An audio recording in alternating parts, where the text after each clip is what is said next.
we go on a cat-fueled adventure because we are talking about the brand new game in early access over on Steam called Cat Gets Medieval. Now, I had the chance to interview the developers behind this game, LetMeowt Games. I had a blast doing it. We covered a whole bunch of different things, from the gameplay to the world itself to the inspiration and the story within the game. There's a whole lot there. There's a whole lot of different things that we covered, and I can't wait for you to experience it and get into it. So without further ado, it's time to get into Cat Gets Medieval. And so, kind of getting into the game itself, talk to me about the game world. So it is it's an RPG.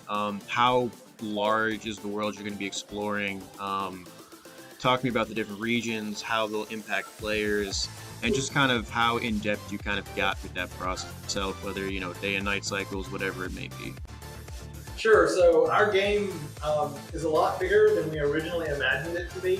Mm-hmm. And it's deceptively expansive relative to its packaging. So it has 7 different overworld regions. The Cat-Malot, the Western Wilds. It's got Sashimi, which is a kind of an oriental region. It's got several different islands, and we're continuing to work to expand it. So it's got 7 overworld regions, about 30 levels in all, crypts, dungeons, several different bosses and caves and that sort of thing to explore. We just kind of got carried away with it as we were building it, right? So it would be great to have this, it would be great to have that. Our latest edition just put, or previous edition just added fairies to the game because why not? Okay. So it's really been fun to add on to it and really create something that we enjoy. And kind of the game levels itself, you briefly mentioned that. How long is the story for this game? So understanding that it is an RPG, obviously there's side quests, there's things you're going to kind of go off and do, but could you kind of put a general timestamp, whether, X amount of hours, whatever it may be? Sure. So we've had a colleague of ours who was determined to speed run the entire quest system, was able to squeeze it into 8 hours. So if you want to rush through the main quest, you can probably knock it out in 2 to 4. Mm-hmm.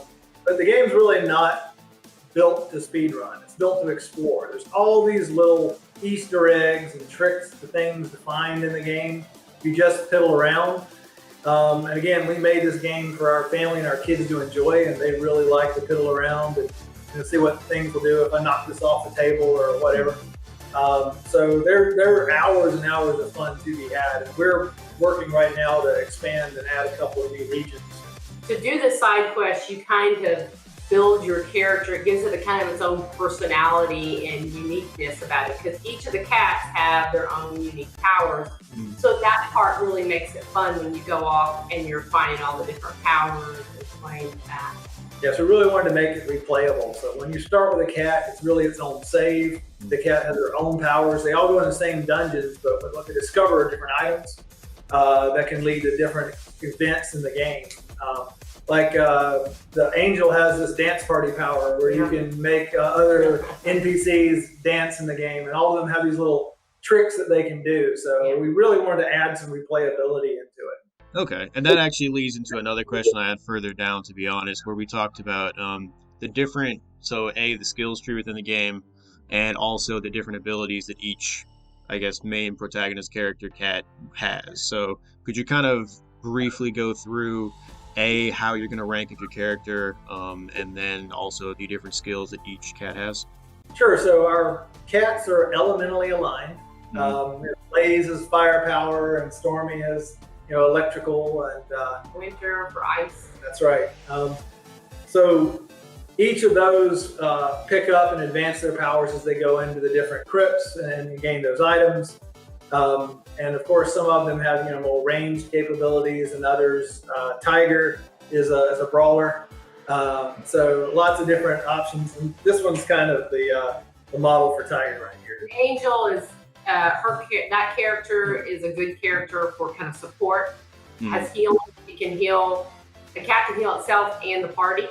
And part of it too is that we really wanted them to be able to interact with NPCs in interesting ways.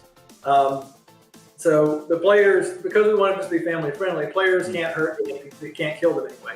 But if they get shocked, they'll respond in a certain way. If they get caught on fire, they'll respond till it goes out.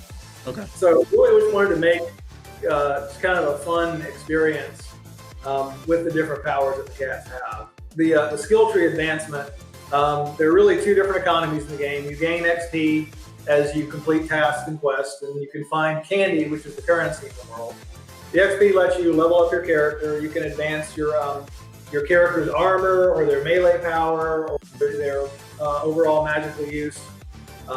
While the candy can be used to upgrade the magical weapons and items. And we actually have some plans later on in the game to let you purchase a human familiar that can follow you around. Okay. Is there any specific character customization that you can do with your cat specifically, whether it's armor or its actual looks and aesthetic or something in that realm? Is there anything you can do in that area?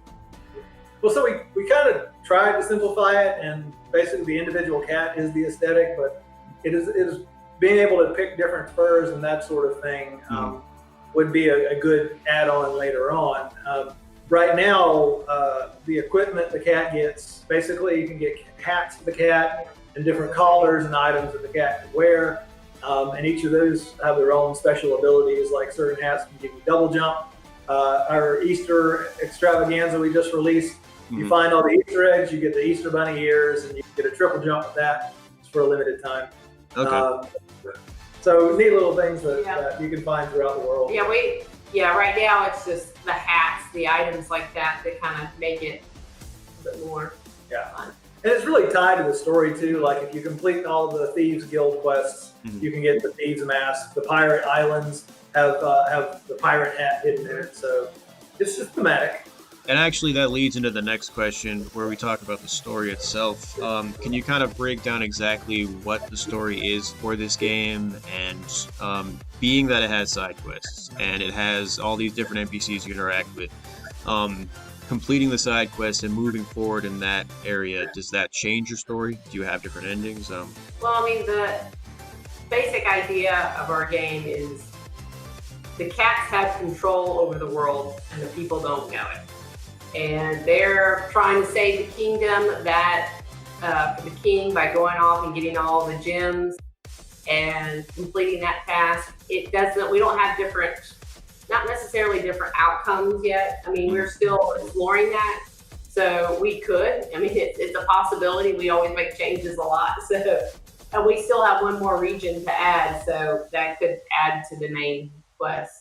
And the main storyline is pretty fixed. There's a lot of different outcomes you can get in the side quests. For instance, in Orc Valley, you can choose to align yourself with Meowzabub, the devil cat, or Catriel, the angel cat, and do different quests that affect the outcome in that region on how the warring factions are interacting, and that gives you different items.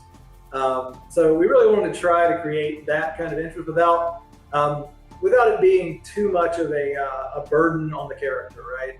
Okay. I don't know how many times as a player I've made the wrong choice and it felt terrible. I've got to restart a character or whatever. We really wanted to design this for kids, so we really designed it so there's really no wrong choices, but there are a lot of choices. Okay. Yeah, we want it to be open, really, where if you wanted to go a certain way with the game, you could. It's not like it's a fixed thing where you have to follow this path. You can choose what you want to do. One of the questions I like to ask developers is just in development, it's all this scaling up leading up to launch, and then eventually you get to the point where you have to start pulling back, reining it in because there's just so much in your game. It sounds like you guys are still adding a whole lot more, so is there any point where you kind of slow down, or is it just full steam ahead with your game? I would like to say we do kind of have a point where we're going to end it. But there's also this part where I noticed in the questions you asked, are any of these worlds going to be collected? Like, is Cat Saves Halloween going to be connected? It is a very good possibility that we're going to do that. So we always keep that in the back of our mind when we're trying to develop this game. So there will be things that we will put in place. It may show up in this one. It may show up in the next one. So the game that I worked on prior to the Let Me Out series was a 5-year development. Mm-hmm. It was open world, sci-fi, survival, day-night cycles, destructible terrain, vehicles, everything. Yeah. That was a huge scope creep experience, right? Mm-hmm. We just kept working and working and working, and finally said, we just got to release this game. So our strategy in this one was, let's make it episodic. Let's find discrete experiences that we can create in a 3 to 6 month period and get some player feedback on it and use that to kind of build a genre of inexpensive games that are loosely interconnected, all centered around a common theme, like cats. Mm-hmm. And kind of the direction we like to take this company. Okay, so there definitely are plans in the future for other games that are directly related to this then? Yeah, I'll leak some titles. I mean, some of our ideas are Grand Theft Auto, Cat Goes West, Apocalypse Meow, Cybercat 2027. Okay. So there's a whole series of cats in the genre, and then we finally the piece through. This is awesome. We want to release one that kind of ties them all together. Okay. Some like Cat to the Future or other time travel event. So we've got an arc, but we really wanted to build a following and make sure that the base gameplay of this was interesting before we kept going. Yeah, absolutely. And so, what is your guys' favorite part of the game? It's a hard question, I know, but I ask every developer just because it's really fun to see their answers. You guys pour so much time and energy into these games. And is there anything specific that pops out? I've narrowed it down to 2. The Wizard School. We never really intended putting the Wizard School in there. It just kind of happened. And I love it. I absolutely love everything about going to that place and all the quests that we had in there.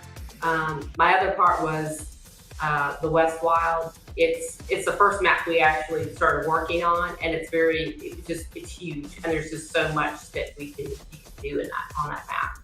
So I really like that.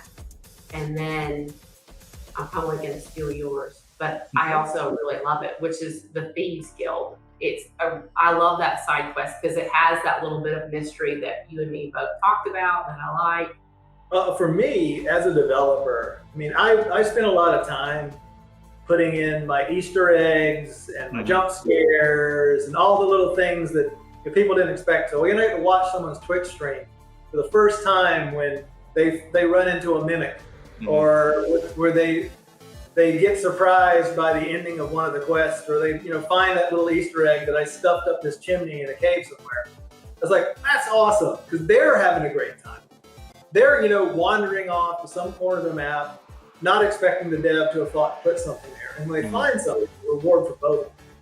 So it's just really interesting to watch, and we've had a lot of activity on the Twitch streams, and we try to drop in and watch just about every one that we can. And it's fun to see them when they find out the devs have dropped on their stream. So it's a really neat interaction both ways. We briefly mentioned the gameplay mechanics and the different things that go into it. Can you kind of talk to me about, is this game going to at some point be fully controller compatible, or is that something you see happening? The controller support was one of the things that we wanted to add early on. And the basic functions of the game are controller enabled. The one thing that we're missing right now is a good interaction with our map UI and our inventory from a controller standpoint. When it comes to the action, you can play controller just fine. You can use the D-pad to switch between weapons on the controller. So what we've both been PC players forever, and we're both left-handed. So it's been kind of a challenge to say, well, is this the experience a normal controller user would want? So we're looking for more feedback on that. Did we map the default keys right? But that's one of the things that people do tend to get impressed. We have, a fairly expansive key mapping capability, and it's already pre-mapped for lefties, righties, and controller players. Okay. So you got 3 options there, which is fairly rare in a game. But, this game is a PC game at this point. Is there any thought of putting it potentially down the road on consoles, porting it onto consoles, or is that something you don't see happening at this point? Maybe later down the road as you make more games in this series? I hope so. I mean, for me, just understanding the rapid development cycle on the PC versus publishing to a console, we wanted to get the game right. get it out of early access on the PC. So that we've got basically our gold image, and then we wanted to take that and expand it to, the consoles are definitely a target. Mobile's a question mark, but maybe too big, frankly, to fit on a mobile. Which, based on the artwork, it doesn't. That's deceiving, but there's a lot to the game. Yeah. But really, we do want to get it in the console space, and also some different languages as well would be nice. But we've got to kind of nail down what the story is first before we start trying to do that. Is there anything you guys wanted to touch on specifically within the game itself? A certain element, a certain part of the game world? Well, one thing I want to say is that as I play it, this is, of all the games that I've developed, this has been kind of the funnest to play. Yeah. But it's interestingly enough a lot more fun playing in multiplayer. Oh yeah. This is how other people interact, and you can watch some of the Twitch streams where there's 8 people out there playing a cat game. Hey, well, look at me, look what I did. I'm climbing up on this guy's head or whatever. It really just becomes a party in the game. So as we highly recommend playing co-op. There's no PvP at this point anyway. And we may release a PvP instance of the game, like Capture the Flag or something. But right now, we just really wanted it to be co-op and fun, and really balancing PvP is a nightmare. Anyway, that's what we've seen, and our kids really wanted to enjoy it. I don't think we mentioned this early enough, but really the requirements for this game came from us sitting down with our kids and saying, hey, what kind of game do you want to make? Mm-hmm. And our son's like, I want explosions and magic and skeletons. And my daughter's like, I want hats and fur and skins and obbies. She wanted obstacle courses and all that stuff. So it's kind really of it's about finding the balance. That's right. It is finding the balance. I agree with you 100%.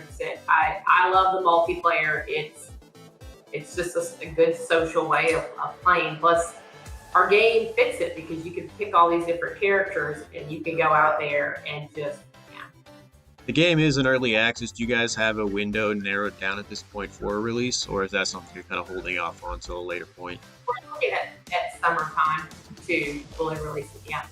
Okay. We kind of see ourselves kind of moving forward. We have to go back to Cat Saves Halloween. We want to finish that up as well. Now that we've done Cat Gets Medieval, we now have more ideas for that one. So we're going to go back and finish that and then kind of move on. Our next. Yeah, it's probably not surprising, but we built the two off the same framework. We're going to take all the advancements that we made in Cat Gets Medieval once it comes out of early access, reapply it to Cat Saves Halloween, and try to bring Cat Saves Halloween out of early access before the Halloween season this year. So we'll have 2 games fully launched in 1-year cycle. Okay. And then I guess my final question before we kind of wrap things up. Before you officially released, you had mentioned adding more things to the game world itself. Would you want to elaborate on that before we finish things off, or you want to keep that a mystery for gamers? Oh, no, we're fine with sharing. So the thing I'm working on now is the Snow Pass area of the map. It was closed off in the game itself. But we're adding Vikings and an ice obby in there, some ice caves, and some neat little references there. We also want to add another land that persists beyond the main quest, so you can go and continue the game once you finish the main quest. Some dwarves and lots of other cool characters. I've been working on design for Goblin Caves now. I modded for Oblivion and Skyrim for years, so there's a lot of influence of that in the game. So we're going to bring some more of those basic fantasy concepts in there. One other thing that actually comes up, final question, player feedback. I know that a lot of the early access games heavily take their feedback and implement it into their games. What was some of the things that you have kind of seen and implemented into yours, and if there wasn't, what was kind of some of the different feedbacks that you just took and we'll see in the future? So some of the simple stuff, inverted mouse support, that was a quick command, controller support. So we really tried to jump on that. We turned that around in 4 days. But that was a quick rush for us. Very beginning with the multiplayer, didn't have that quite yet in the very beginning, but it's there now. Yeah, the big thing I think is that every developer should know is that you really need an integrated tutorial. Not a bunch of pop-ups, but the game just has to teach you how to play it as you're playing. And when we first launched it, it was interesting to see how people would not learn some of the basic fun mechanics, like controlling a character or even, eating food on a table. It's sitting there, and they just thought it was decoration. So some people would just speed run through the whole thing saying, I can't survive this, it's difficult. When I was like, oh, you just need to do that. So we really wanted to create a situation where the player could intuit how to play the game. So one of the first things we did was the butler cat, Meowfred, when you start the game, now he has a plate of food sitting next to him, setting him breakfast is served. We're just kind of pulling the player through and putting the tutorial in the story. A lot of good games do that, and we're trying to emulate that.